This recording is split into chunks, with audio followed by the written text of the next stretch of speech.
Bonjour chers frères et sœurs, soyez le bienvenu à cette prière du matin. C'est avec beaucoup de joie que nous commençons notre semaine en demandant au Seigneur qu'il vienne nous bénir, qu'il vienne nous combler de sa grâce et de sa bénédiction. Au nom du Père, du Fils et du Saint-Esprit. Amen. Je vous salue Marie, pleine de grâce. Le Seigneur est avec vous. Vous êtes bénie entre toutes les femmes, et Jésus, le fruit de vos entrailles, est béni. Sainte Marie, Mère de Dieu, priez pour nous pauvres pécheurs, maintenant et à l'heure de notre mort. Amen. Notre-Dame du Mont Carmel, priez pour nous. Nous allons prendre l'évangile de Saint Luc et nous allons méditer le chapitre 9, versets 51 au 56.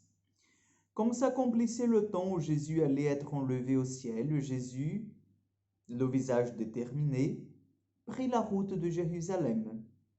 Il envoya en avant de lui des messagers. Ceux-ci se mirent en route et entrèrent dans un village de Samaritains pour préparer sa venue. Mais on refusa de le recevoir parce qu'il se dirigeait vers Jérusalem. Voyant cela, les disciples, Jacques et Jean, dirent, « Seigneur, veux-tu que nous ordonnions qu'un feu tombe du ciel et le détruise ?» Mais Jésus se retournant,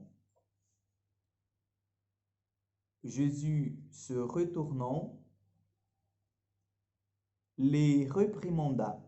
Puis ils partirent pour un autre village. Acclamons la parole de Dieu. Chers frères et sœurs, nous voyons cette façon très humaine des disciples de gérer la situation du refus du message de Jésus, le refus de Jésus lui-même.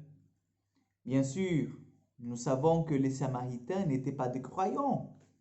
Nous savons que les Samaritains dans la Bible sont présentés comme le peuple impie, c'est-à-dire le peuple païen, le peuple qui n'accepte pas le Dieu d'Israël, mais les Samaritains avaient leur Dieu, ou sinon leur façon à eux, il y avait des groupes qui avaient leur façon à eux de vivre la foi juive, mais que ce n'était pas en fait les purs en soi. Et aujourd'hui, nous voyons que ces peuples-là, ils refusent d'accepter le Seigneur. Ils refusent d'accepter Jésus. Et ça scandalise en fait les disciples de Jésus qui disent, « Seigneur, veux-tu que nous ordonnions qu'un feu tombe du ciel et le détruise? Si tu veux, nous allons faire de suite. » Et Jésus les apprend en fait le cœur de la mission, que c'est la miséricorde. Jésus dit, « Mais c'est quoi ça? Qu'est-ce que vous voulez? Vous voulez que je vienne, que j'impose l'évangile? Vous voulez que je vienne et que je leur dise, si vous ne m'acceptez pas, si vous ne croyez pas à ma parole, vous allez en fait de suite périr? Non, je le laisse le temps de se convertir. Je le laisse le temps que leur cœur soit vraiment touché par la parole, par mes exemples. Non, non et non. Chers frères et sœurs, ça nous révèle quelque chose de très profond de notre mission de disciples. Même si nous annonçons, même si le message du Seigneur dans cette annonce que nous faisons, il est refusé, nous sommes invités quand même à regarder les gens qui sont face à nous avec miséricorde. Parce que c'est comme ça que Jésus allait faire. Et comme nous avons bien vu dans cet évangile, c'est comme ça que Jésus a fait. Non, on ne va pas demander que le feu vienne du ciel pour les exterminer, ce n'est pas ça le but. Le but, c'est que chacun et tous soient sauvés par cette parole de vérité, c'est la parole du Christ. Donc, demandons au Seigneur la miséricorde, mais surtout la patience avec nos frères et sœurs qui n'acceptent pas Jésus, qui sont contre Jésus, qui refusent Jésus. Aujourd'hui, je vous invite à faire un geste concret. Je suis sûr que vous connaissez quelqu'un qui se déclare athée ou qui se déclare agnostique, c'est-à-dire indifférent si Dieu existe, s'il n'existe pas.